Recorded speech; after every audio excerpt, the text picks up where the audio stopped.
მას უნდა ევროსაბთავმჯდომარეობა მომავალ ტერი დევისის შემდეგ და მალე დგება ეს მომენტი.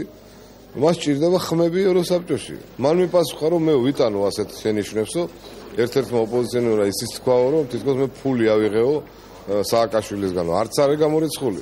როდესაც ქორწილი ქონდა ბრაიზას და ბარანს სტამბოლში გადაუხადა ჩვენმა ხელისუფლებამ ეს ქორწილი.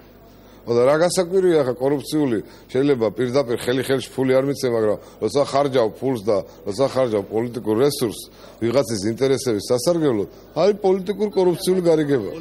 ევროპელებთან ერთად არც ამერიკელ დამკვირვებლებს ენდობიან სხვა ოპოზიციური ძალებიც. ამ თემასთან დაკავშირებით უკვე ინფორმირებულია ამერიკის შეერთებული შტატების ადმინისტრაცია.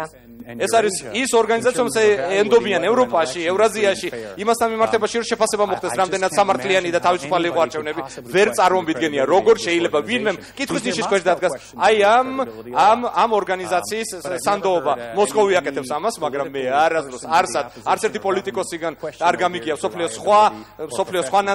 სხვა ქვეყნიდან რომ ვინმეს კითხვის ნიშნის ქვეშ დაეყენებინოს ესეთი საკითხი. გია მაისაშვილი ერთადერთი პრეზიდენტობის კანდიდატია ოპოზიციიდან, ვისაც საერთაშორისო დამკვირვებლებთან პრეტენზია არ აქვს.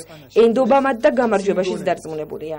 ძალიან მრავალი ჩემი მეგობარი, ჩემი თანაკურსელიც ჩამოდის ამ სტრუქტურების ფარგლებში, როგორც დამკვირვებელი, ასე რომ ვიცნობ რა მათ პატიოსნებას არანაირი ეჭვი არ მეპარება, არანაირი უნდობლობა მათ მიმართ ჩემგან არ იქნება.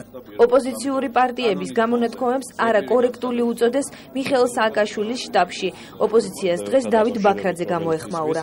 ესეთი დაუსაბუთებელი ბრალდებების ფონზე უნდობლობის გამოხატვა საერთაშორისო დამკვირვებლების მიმართ არის შებაშფოთებელი ნიშანი და მე ვფიქრობ, ეს არის ერთ-ერთი სიმპტომი იმის მომზადებისთვის, რომ ზოგიერთი ჩვენი ოპოზიციური კოლეგა არ აღიარებს წინასწარ არ აღიარებს არჩევნების შედეგებს. მე ვფიქრობ, ნებისმიერი სერიოზული პოლიტიკური ძალისთვის ასეთი ტიპის განცხადებების გაკეთება უბრალოდ ძალიან როგორც მინიმუმ ძალიან არაკორექტულია.